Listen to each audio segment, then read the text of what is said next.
एक क्वेश्चन था यहां पे कि जो चीज मैं नहीं करना चाहता हूं वो मुझसे बार बार हो रही और जो मैं चाहता हूं वो कर नहीं पा रहा हूं।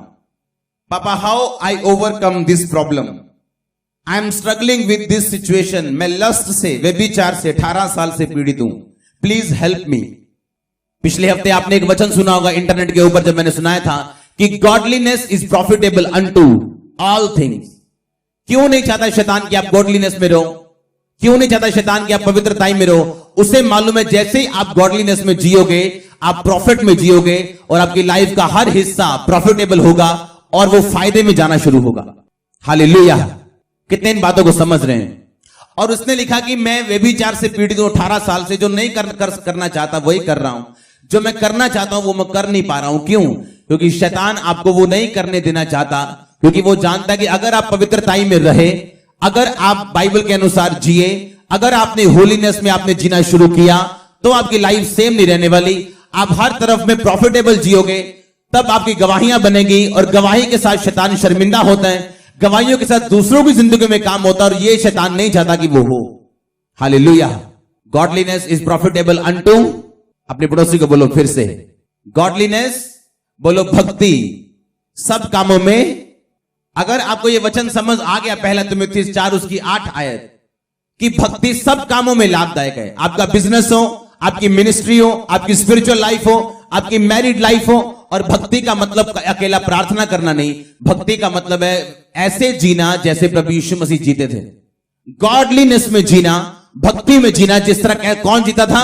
प्रभु यीशु मसीह। उसकी तरह देखना, उसकी तरह काम करना, उसकी तरह चलना, इसका मतलब आप भक्ति में जी रहे हो। और लिखा जो भक्ति में जिएंगे वो प्रॉफिटेबल होगी, उनकी जिंदगी फायदे में होगी सब तरफ। आमीन।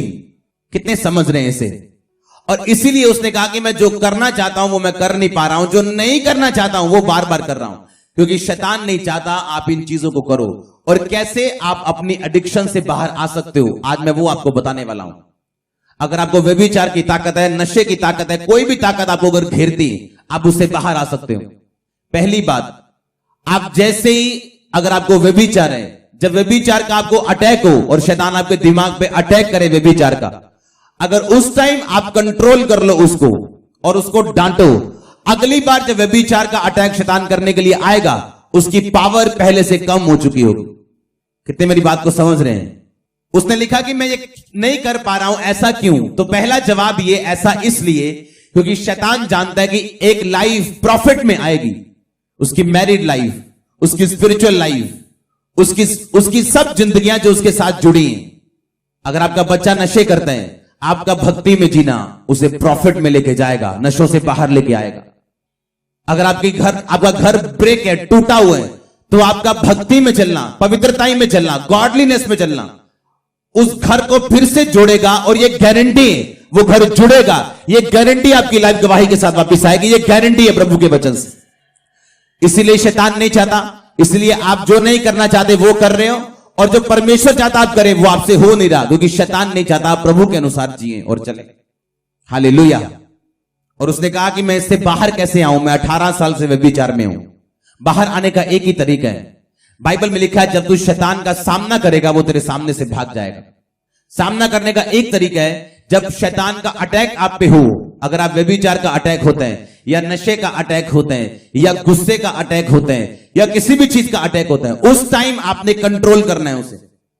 आप जब कंट्रोल करना एक बार सीख गए और आपने शैतान को डांटा, सेकंड टाइम उसकी ताकत कम होगी, आपने फिर कंट्रोल किया, थर्ड टाइम उसकी ताकत कम होगी, फोर्थ टाइम उसकी ताकत कम होगी। आप 10 बार में जीतना सीख जाओगे और आप जीतोगे यीशु मसीह के नाम में।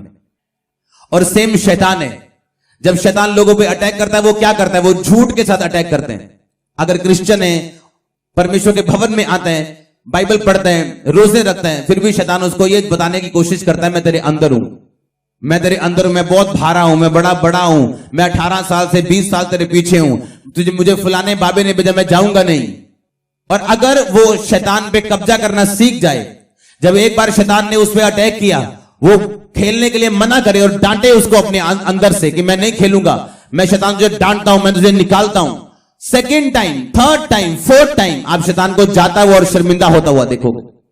लेकिन अगर आप शैतान के सामने सरेंडर कर दोगे कि अगर उसने जो भी आपको बोला आपने सरेंडर कर दिया, उसने व्यभिचार के लिए आप बोला, आपको एकदम से दिमाग पे व्यभिचार छाया आप पे और आपने अपनी बॉडी को सरेंडर कर दिया उसके सामने, आप कभी छूट नहीं पाओगे।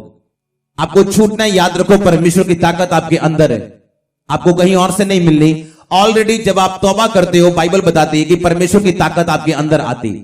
जिस दिन आप तौबा कर लेते हो, बाइबल बताती है कि परमेश्वर की ताकत आपके अंदर आ जाती, और जैसे ही आप उस ताकत का यूज करते हो, आपको समझ आते कि वाकई ये परमेश्वर की ताकत मेरे अंदर है। हालेलुया। कितने मेरी बातों को समझ रहे हैं? आपको आज ये समझ आएगी कि आप शैतान से कैसे जीत सकते हैं, और वो आपके नाम को खराब करना चाहते हैं। वो बुलाहट जो परमेश्वर ने आपको दी है, वो उसको फिनिश करना चाहते हैं। वो बताना चाहता है कि अगर तेरा नाम विक्टरी है तो मैं तुझे हरा के दिखाऊंगा। तेरा नाम अगर अमीर चंद है तो मैं तुझे गरीब करके दिखाऊंगा। वो आपके नाम के विरुद्ध काम करना चाहते हैं। आपका नाम एक बुलाहट है, इसीलिए बोला जाता है अगर आपके नाम का मतलब गलत है तो उसे चेंज करो फटाफट। अगर आपका नाम का मतलब गरीब दास है तो परमेश्वर भी आपको अमीर नहीं कर सकते। आप अमीर हो भी जाएंगे, एक दिन फिर गरीब हो जाएंगे। पैसे के हो जाएंगे लेकिन आत्मा में हो जाएंगे, घर में हो जाएंगे, फैमिली में हो जाएंगे। आपको अपना नाम बदलना है और बिब्लिकल नाम रखना है। आमीन। ये कन्वर्जन नहीं। अगर आपका नाम, आप हिंदू घराने से और आपका नाम अभिषेक है तो आपका नाम पहले से सही है। आपका नाम आशीष है, आपका नाम पहले से सही है। हालेलुया। और शैतान क्या चाहता है? आपके वचन, आपके बुलाहट के खिलाफ काम करना, आपको शर्मिंदा रखना। जो परमेश्वर ने आपको बुलाहट दी है उसके खिलाफ आपकी लाइफ में काम करवाना। आज परमेश्वर आपको ताकत दे। अगर आमीन ऊंचा है चर्च, मैंने कहा अगर आमीन ऊंचा है वो आपको ताकत दे। मैंने कहा हालेलुया।